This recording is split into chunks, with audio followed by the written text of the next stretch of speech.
अगर आप भी उन लोगों में जो जंगल को सिर्फ देखना नहीं महसूस करना चाहते हैं तो ये वीडियो आपके लिए है। मेरा नाम है सात्विक। जंगल और वाइल्ड लाइफ के बीच वक्त गुजारना सिर्फ पसंद नहीं, एक जरूरत सी लगती है मुझे। मैं 2012 से जंगल जा रहा हूँ, लेकिन कभी सोचा नहीं था कि एक दिन इन सफरों को कैमरा के जरिए दुनिया को बताऊंगा। और अब वही सफर यहाँ से शुरू होता है, मेरी यूट्यूब जर्नी का पहला कदम। मेरी एक पिछली जंगल सफारी के दौरान किसी ने मुझे बताया था कि वीरांगना दुर्गावती टाइगर रिजर्व अभी एक ऐसा जंगल है जहाँ भीड़ नहीं होती, जहाँ जंगल की असली आवाज सुनाई देती है।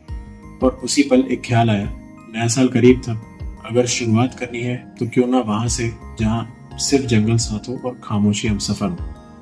और गुजरते साल को इसी सन्नाटे भरे जंगल में सुकून के साथ रुककर अलविदा कहना था। जंगल मध्य प्रदेश का 7वां और भारत का 54वां टाइगर रिजर्व है।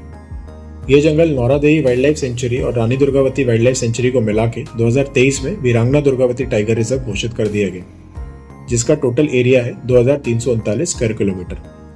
यहाँ पहुंचने के लिए आपको सबसे नजदीकी एयरपोर्ट जबलपुर पड़ेगा, जिसकी दूरी यहाँ से 130 किलोमीटर है, और सबसे नजदीकी रेलवे स्टेशन यहाँ से सागर है, जिसकी दूरी यहाँ से 43 किलोमीटर है। तो मैं भोपाल से बाय रोड यहाँ पहुंच गया। मेरा स्टे मैंने बुक किया था मोहली जोन के फॉरेस्ट रेस्ट हाउस में।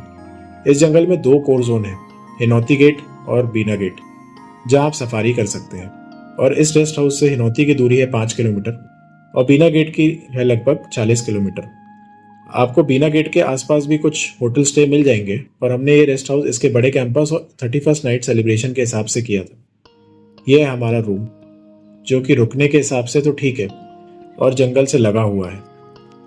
तो शाम की सफारी थी हमारी हिनौती गेट से। रेस्ट हाउस से गेट तक जाते वक्त हमें ये प्यारी सी वानर सेना के दर्शन हुए। गेट में एंटर होते साथ ही हमेशा की तरह एक सुकून का एहसास हुआ मुझे। गाइड साहब ने जंगल की डिटेल देना चालू की। उन्होंने बताया कि इस जोन का मुख्य पानी का स्रोत है जमरासी तालाब, जहां बहुत सारे क्रोकोडाइल्स भी पाए जाते हैं। तालाब जाने के रास्ते में हमें ये 2 मोर दिखे और वहां पहुंचने के बाद धूप में कुछ क्रोकोडाइल्स को आराम करते हुए भी देखा। भारत क्रोकोडाइल्स की 3 प्रजातियों का घर है। फ्रेश वाटर क्रोकोडाइल्स, जिन्हें हम मगर भी कहते हैं, दूसरे होते हैं सॉल्ट वाटर क्रोकोडाइल्स, और तीसरे हैं घड़ियाल, जिन्हें आप अभी देख रहे हैं वो है मगर। फिर आगे चल के हमने कुछ वाइल्ड बोर्ड्स को रोड क्रॉस करते हुए देखा। इस जोन में एक टाइग्रेस है जिसका कोड नेम है N1 और इसे राधा के नाम से भी जाना जाता है। इस बाघिन को 2018 में कान्हा टाइगर रिजर्व से लाया गया था और इसका जन्म हुआ था पेंच टाइगर रिजर्व में। इस जंगल में करीब जितने भी बाघ हैं वो राधा और किशन की विरासत को आगे बढ़ा रहे हैं। N2, जिसे किशन भी कहते हैं, उसके बारे में मैं आपको कुछ देर में बताऊंगा। ये मेरी पहली मुलाकात थी इस जंगल से और मुझे मालूम था यहाँ बाघों की तादाद कम है, लेकिन मैं किसी बाघ के पीछे नहीं आया था, जंगल को समझने आया था। फिर भी एक बात अंदर से कह रही थी कि अगर बाघ दिखा तो ये सिर्फ नज़ारा नहीं होगा, ये होगा जैकपॉट।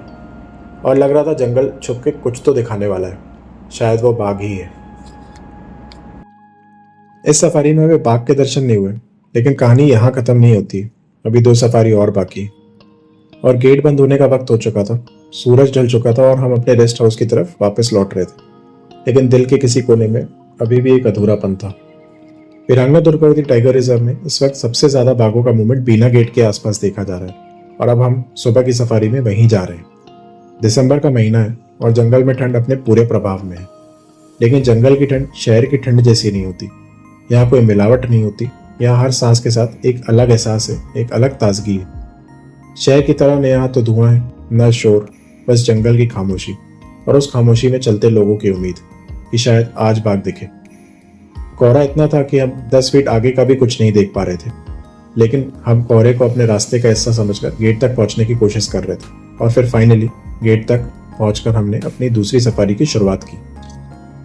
ये है मेरे एक अच्छे मित्र नितिन रैकवार जी, जो यहाँ ड्राइविंग एंड गाइड का काम करते हैं। किलोमीटर है टोटल सर एरिया की बात करें तो सर ये 2339 स्क्वायर किलोमीटर में पूरा जंगल फैला हुआ है। ये अपन दोनों सेंचुरी की बात कर रहे हैं, वीरांगना दुर्गावती वाइल्ड लाइफ सेंचुरी और नौरादेवी वाइल्ड लाइफ सेंचुरी। तो इनको दोनों को मिला के अपन पिछले साल, मतलब इसी साल कह सकते हैं, पिछले साल जो है इसको टाइगर रिजर्व बना दिया गया था दोनों को मिला के। तो अब ये एरिया अपन और पूरा अभी जो एरिया है, जो डिपार्टमेंट के अकॉर्डिंग अपन कहें तो ये कोर में अभी भी जो अपन आ रहे थे तो वो कोर में सर जिस हिसाब से थोड़ा सा यूनिक डिस्टर्बेंस और ये कैटल एक्टिविटीज़ बनी रहती हैं। तो उस हिसाब से अपन बोलते हैं कि ये जो है ना अभी तक का जो सफ़र रहा है ये पूरा बफर का रहा है। इसके बाद से अपन जो है ना प्रॉपर कोर एंटर करेंगे। तो सर जैसे पार्क की बात करें तो सर यहाँ पे जैसे फॉरेस्ट जो है तो ये नेचुरल फॉरेस्ट है सर पूरा, और ड्राई डेस फॉरेस्ट रहेगा पूरा, और इसमें आप कहीं प्लांटेशन नहीं है सर, पूरा नेचुरल है फॉरेस्ट, ये मिक्स फॉरेस्ट है। इसके अलावा सर जैसे वाटर सोर्सेज की यहाँ पे बात करें तो कुछ ऐसे छोटे छोटे तालाब हैं, और उसके अलावा छोटे छोटे नाले और 2 मेजर रिवर जो तारा था वाटर सोर्सेस। तो ऐसे कुछ छोटे छोटे लेक तालाब हैं, और उसके अलावा छोटे छोटे नाले काफ़ी हैं। तो इनमें पानी भी काफ़ी भरा रहता है, और 2 मेजर रिवर सर जो कि पार्क से ओरिजिनेट होती हैं, बामनेर और बयारमा। तो इनमें अपन कहेंगे कि Feb second third week something तक जो है ना फ्लो रहता है। उसके बाद इनमें कहेंगे अपन पूल बाय पूल पानी काफ़ी भरा रहता है, तो पानी की कोई कमी नहीं होती मैमल्स को। उसके अलावा डिपार्टमेंट ने भी कुछ जो है ना सौंसर बनाए हुए हैं, तो उनमें क्या है कि गर्मी में 1-2 दिन के अंतर से जो है ना पानी डंप करते रहते हैं, तो पानी की कोई कमी नहीं होती। और जैसे कि आप यहाँ का जो हैबिटाट देखेंगे तो आपको कुछ एरिया बाय एरिया, कुछ पार्ट बाय पार्ट आपको डेंस फॉरेस्ट दिखेगा, अदरवाइज ग्रासलैंड आपको ज़्यादा दिखेंगे। तो विज़न भी बहुत अच्छा होता है, तो साइटिंग के हिसाब से अपन कहेंगे कि दूर से ही अपन जो है ना मैमल को स्पॉट कर सकते हैं, देख सकते हैं। तो वैसे तो ये जैसे चीता प्रोजेक्ट पे भी काफ़ी टाइम जो है ना काम चलता रहा है नौरादेही पे, तो चीता यहीं आने थे, फिर वो लेकिन अभी वो उसका हम लोग चीता प्रोजेक्ट का यहाँ पे मैं सुन रहा हूँ कि नहीं, अब तो वो कैंसिल हो गया ना। हाँ हाँ, वो शिफ्ट हो गए हैं यहाँ, तो अब नहीं आएंगे, क्योंकि अब अपन कह सकते हैं ऑलरेडी ये टाइगर के लिए रिजर्व हो चुका है पार्क। करेक्ट करेक्ट, तो वो नहीं होंगे अब तो नहीं, अब obviously। नहीं, हाँ पर हाँ, ग्रासलैंड जैसे है ना, तो वो चीता के अकॉर्डिंग पूरा हैबिटाट था। हैबिटेट था वो। हाँ करेक्ट, वो फिर अल्टीमेटली वो कैंसिल हो गया। हाँ जी, हाँ जी सर। ठीक है। तो जैसे मैमल्स पे आते हैं सर, तो यहाँ पे जिसके लिए मोस्टली गेस्ट जो आते हैं टाइगर को देखने के लिए, तो कैट फैमिली में सर यहाँ पे सबसे बड़ा जो है ना वो टाइगर है। उसके अलावा उसके बाद आता है leopard, Asiatic wild cat, jungle cat और स्पॉटेड कैट सर। ये पांचों आपको यहाँ पे देखने को मिल सकते हैं कैट फैमिली में। इसके अलावा डॉग फैमिली में सर तो नौरादेही खासकर जिसके लिए फेमस है इंडियन ग्रे वुल्फ। तो उनकी पॉपुलेशन सर यहाँ पे काफ़ी है, क्योंकि हर जगह अपन कहेंगे तो काफ़ी रेयर है, पर यहाँ पे इजी अपन उनको ढूंढ सकते हैं कि मतलब मैदानी इलाका जो उनका मैन जो हैबिटाट होता है दिख जाते हैं अच्छे। 6-7 के पैक भी दिख जाता है कभी कभी। और उसके अलावा सर हाइनास यहाँ पे अच्छी, उनकी भी अच्छी पॉपुलेशन है, अच्छे दिख जाते हैं। और एशियाटिक वाइल्ड डॉग और गोल्डन जैकॉल और बंगाल फॉक्स, ये अपना कुत्ते की प्रजाति के जानवर आपको दिख जाएंगे। और सर जैसे कि फिर वही हर्बीवोर्स में आ जाते हैं, तो nilgai, sambar deer, spotted deer, blackbuck, chinkara, Indian gazelle जो है, वाइल्ड गोट काफ़ी। बार्किंग डियर है यहाँ पे? बार्किंग डियर नहीं है सर यहाँ पे, रिकॉर्डेड भी नहीं है, तो अपन कहेंगे कि वो नहीं है सर। स्लॉथ बियर के चांस अभी विंटर में अच्छे होते हैं, तो वो भी दिखने के चांस रहेंगे। रेप्टाइल्स आपको जैसे कि क्रोकोडाइल की तो बात करें सर, तो छोटे से छोटे बॉडी जो आपको यहाँ पे दिखेगी, उसमें नॉर्मली आपको क्रोकोडाइल दिखने के चांसेस बहुत होते हैं, क्योंकि नेचुरली बहुत हैं सर यहाँ पे। और ये जो सफारी जो रहेगी तो अपनी बामनेर रिवर के इर्द गिर्द रहेगी। तो ये जो जाके ना पन्ना में केन में मिलती है, केन बेटवा प्रोजेक्ट से जो लिंक है अभी, तो उसी में जाके ये मिलती है केन में। तो इस हिसाब से अपन वहाँ भी देखते हैं क्रोकोडाइल संख्या काफ़ी होती है, सेम ऐसे ही। और सर 172 अपन कहेंगे स्पीसीज, बर्ड स्पीसीज जो है यहाँ पे रेसिडेंशियल है, पार्क की रजिस्टर्ड हैं वो।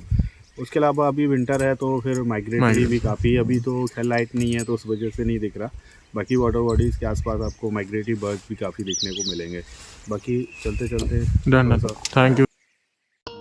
जंगल में जाना मुझे हमेशा से ही पसंद है, क्योंकि यहाँ हर आवाज़, हर हरकत एक कहानी कहती है। पत्तों की सरसराहट, पक्षियों की आवाज़, सब में कुछ ना कुछ छुपा होता है। ये कहानियाँ जो सिर्फ जंगल ही बयां कर सकता है। कुछ देर आगे चलते ही जंगल ने मुझे एक गहरी सीख दी।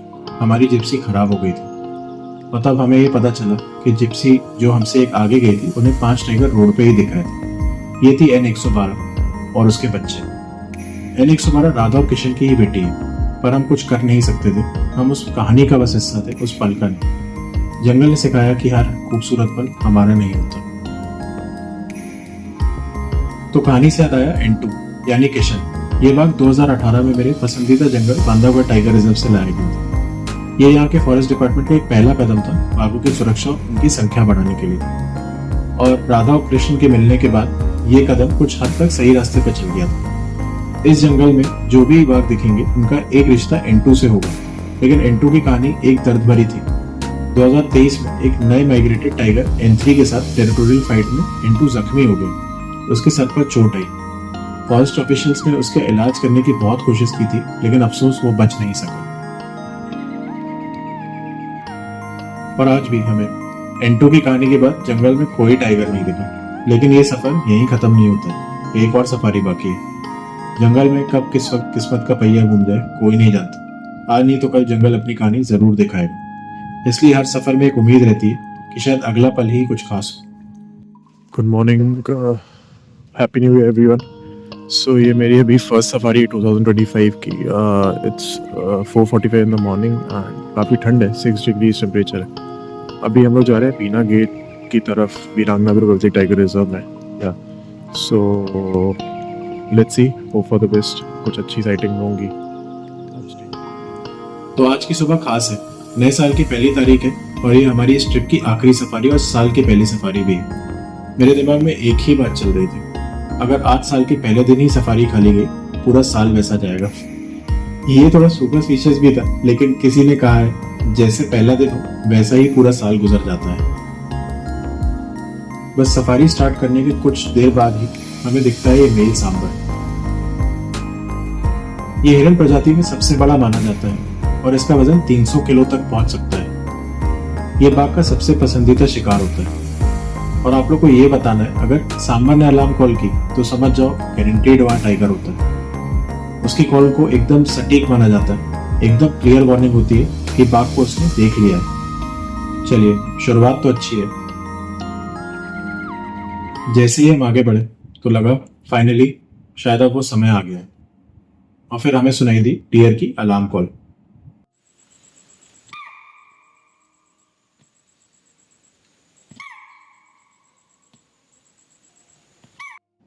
वैसे मन में थोड़ी शंका थी कि डियर किसको देख के कॉल कर रहा है, लेपर्ड है या टाइगर। और ये थे N112 के 2 बच्चे जो थोड़ी दूर अंदर जंगल में दिखने लगे। ये कुछ तस्वीरें हैं इनकी, जो कि बहुत ही मुश्किल से पाई कोहरे की वजह से। और वो थोड़ी देर में अंदर भी चले गए। ये सब इतना जल्दी हुआ कि मैंने सोचा वीडियो तो नहीं बना पाऊंगा, तो बस आंखों में ही इस पल को कैद कर लूं। अब मैं खुश था। साल की शुरुआत वैसे ही हुई जैसे मैं चाहता था। और रास्ते में हमें एक और मगर दिख गया और उससे थोड़ी दूर ही एक वल्चर भी बैठा था।